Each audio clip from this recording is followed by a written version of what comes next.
এই মিছিলটা করছি আপনারা জানেন। একটা আমাদের গোটা পশ্চিমবঙ্গের দীর্ঘদিন থেকে যখন 11 সালের আমাদের পট পরিবর্তনের মধ্যে দিয়ে মা মাটি মানুষের সরকার প্রতিষ্ঠিত হয়েছিল, তখন থেকে বিভিন্নভাবে আমাদের নারীদের ওপরে ধর্ষণের কর্মসূচি নিয়েছিলেন আমাদের মুখ্যমন্ত্রী। কর্মসূচি চলছে, সেই কর্মসূচির সমাপ্তি আমাদেরকে করতে হবে। কারণ ওই পার্ক স্ট্রিটের সূর্যের থেকে শুরু করে কামদুনির ওই মহিলা থেকে, হাসখালির ওই মহিলা থেকে, বর্ধমানের ওই মহিলা থেকে, আমাদের জেলার এই প্রত্যন্ত গ্রামীণ এলাকার আজকে গাঙ্গুড়িয়াতে একটা নাবালিকা, যে একটা পঞ্চম শ্রেণীর ছাত্রী, একটা আদিবাসী পরিবারের, খুব দুস্থ পরিবারের একজন কন্যা, তাকে কিভাবে ধর্ষিত হতে হলো।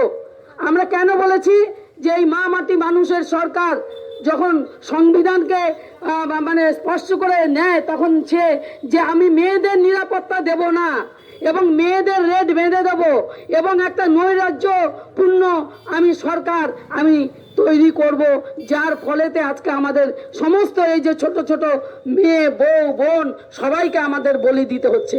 এটা খুব আনন্দের সাথে কথা না, ধর্ষণ কথাটা খুব খারাপ, আমরা বলতে চাই না, কিন্তু এই মুখ্যমন্ত্রী আমাদেরকে বারবার করে বলাচ্ছে বাচ্চা বাড়ির, সে জিজ্ঞেস করছে যে মা ধর্ষণ কথার মানে কি। তাহলে আপনারা বলেন আমরা কোন সমাজে বাস করছি? আমাদের মুখ্যমন্ত্রী আমাদেরকে কোন জায়গায় নামিয়ে নিয়েছে? এইটা হচ্ছে আমাদের পশ্চিমবঙ্গ। আপনারা জানেন গত 8 তারিখ রাত্রিবেলা 9 তারিখ সকাল থেকে আমাদের গোটা পশ্চিমবঙ্গ, এবং শুধু তার সাথে পশ্চিমবঙ্গ নয়, ভারতবর্ষ তথা দেশ বিদেশ, America, London, German, Canada, Switzerland থেকে শুরু করে দেশের সমস্ত জায়গায় আগুনের মতো ছড়িয়ে গেছে। আমাদের তিলোত্তমা বোন একজন ডাক্তার, সে তার কর্মক্ষেত্রে ধর্ষিত হয়ে তাকে খুন হতে হলো। খুন হতেই পারে, এগুলো ঘটনা ঘটতে পারে।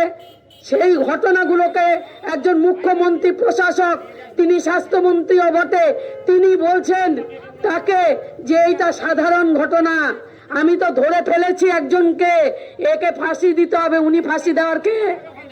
উনি ফাঁসি দেওয়ার কে? বিচার হবে, মামলা হবে, সমস্ত এভিডেন্স জোগাড় হবে, তারপরে ফাঁসি হবে, না তার জেল হবে, না তাকে কি শাস্তি দেওয়া হবে। তাহলে উনি প্রত্যেকটা যখনই ধর্ষণ কোনো দুর্ঘটনা ঘটে, উনি পুলিশদের মুখের উপরে সেলুটেপ মেরে দিয়ে উনি একটা করে তদন্তের খবর উনি বের করে দেয়। উনি কি গোয়েন্দা সংস্থার প্রধান? উনি যদি গোয়েন্দা সংস্থার প্রধান হন, তাহলে পরে উনি সমস্ত ব্যাপারটা জানতেন। উনি সমস্ত ব্যাপারটা জানতেন। উনি বলেছেন কি? উনি বলেছেন মেয়ের মাকে গিয়ে ওই আমাদের ধর্ষিতা যে আমাদের আর্জি করে খুন হয়ে গেলেন, বলেছে যে আমরা তো ধরে ফেলেছি, আমরা তো ধরে ফেলেছি, আপনার কোনো চিন্তা নাই, ফাঁসি হয়ে যাবে। উনি কি ধরেছেন? তখন ওই মেয়ের মা বলেছে যে আপনি যে ধরেছেন একজনে এই ঘটনা ঘটাতে পারেনি। তখন আবার পুলিশের দিকে তাকিয়ে বলছে আমারও মনে হয় তাই। তাহলে আপনি বললেন কেন? এবং মাকে বলেছে 10 লক্ষ টাকা পাবেন। আপনারা ভাবুন, একটা ব্রিলিয়ান্ট স্টুডেন্ট, তাকে পড়িয়ে শুনিয়ে মা ডাক্তারি করতে পাঠালো, তার মৃতদেহ সে ফিরে পাচ্ছে, তারপরে একজন মুখ্যমন্ত্রী সেই যে বলছে যে আপনার মেয়ের বদলে 10 লক্ষ টাকা দেয়া হবে। এটা কোন রাজত্বে বাস করছি? একজন নারী হিসেবে আমাদের লজ্জা পেতে হয়। পশ্চিমবঙ্গ সহ ভারত, পৃথিবী সব জায়গাতে আমাদের লজ্জিত হতে হচ্ছে ওনার জন্য। সেই জন্য আমাদের দাবি, যতক্ষণ না আমাদের গাঙ্গুড়িয়া, বলেন তো কয়েকদিন আগে, 7-10 দিন আগে আমাদের বালাপুরের একটা মেয়েকে, সেই মেয়েটাও একটা নাবালিকা মেয়ে, ক্লাস 8-এ পড়ে, সেই মেয়েটাকেও সেই গাড়ির মধ্যে তাকে ধর্ষিত হতে হয়েছে।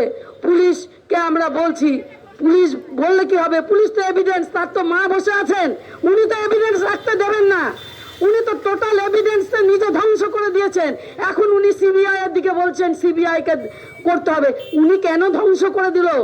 যে সমস্ত তদন্ত করবে, যে সমস্ত এভিডেন্স গুলো ছিল, উনি নিজে হাতে ধ্বংস করেছেন। তো সেই জন্য উনি একজনকে বলেছেন যে একজন, এটা এই ধর্ষণের জন্য আমরা একজনকে ধরেছি।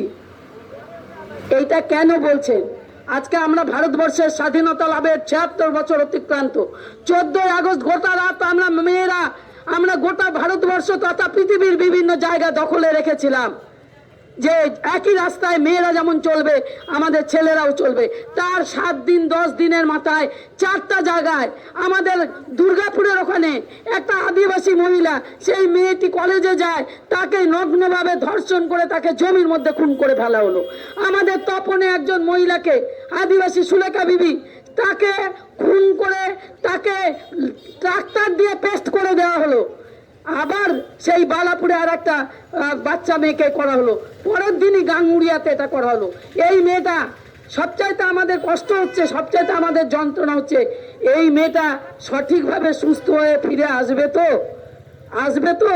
ওর যা পরিস্থিতি, আমরা কালকে হসপিটালে আমাদের সারা ভারত গণতান্ত্রিক মহিলা সমিতির নেতৃত্ব আমরা হসপিটালে গিয়েছিলাম। আমরা সুপারের সাথে কথা বলেছি, চিকিৎসার বন্দোবস্ত যাতে সুস্থ হয়ে ওঠে আমরা সেটা চাই। কিন্তু একটা মা, তার অবস্থাটা ভাবেন তো, একটা গরিব পরিবারের মা, কি দোষ ছিল, কি অপরাধ ছিল? ধর্ষণ মানে কি জানে না বাচ্চারা, তাদের উপরে এটা আসছে। আর পুলিশ মন্ত্রী সে বসে আছে, সে স্বাস্থ্যমন্ত্রী সে বসে আছে, সে আবার বলছে ফোর্স ফসানি। পরশুদিন মিটিং করেছে, পরশুদিন মেয়রটে মিটিং করেছে, সে বলছে যদি বিশাল কিছু হয় আপনারা একটু ফোর্স করবেন। তারপর থেকে তার চালা চামুন্ডারা গোটা পশ্চিমবঙ্গের বিভিন্ন গ্রাম থেকে গ্রামান্তরে তারা ছোটাছুটি করে বেড়াচ্ছে। কিন্তু এটা হতে দেওয়া যাবে না। আমাদের এটা আমি সারা ভারত গণতান্ত্রিক মহিলা সমিতির পক্ষ থেকে বলছি, দল মত নির্বিশেষে সমস্ত মা বোনেদের ভাইদের কাছে আমাদের আবেদন, আপনারা আপনাদের এলাকাটাতে হাতে হাত ধরে বৃত্ত বড় করে রাত দিন পাহারা দিন। কোন দুষ্কৃতকারী আপনার এলাকায় ঢুকে আপনার মা বোনকে বলৎকার করছে, আপনার মা বোনকে ধর্ষণ করছে?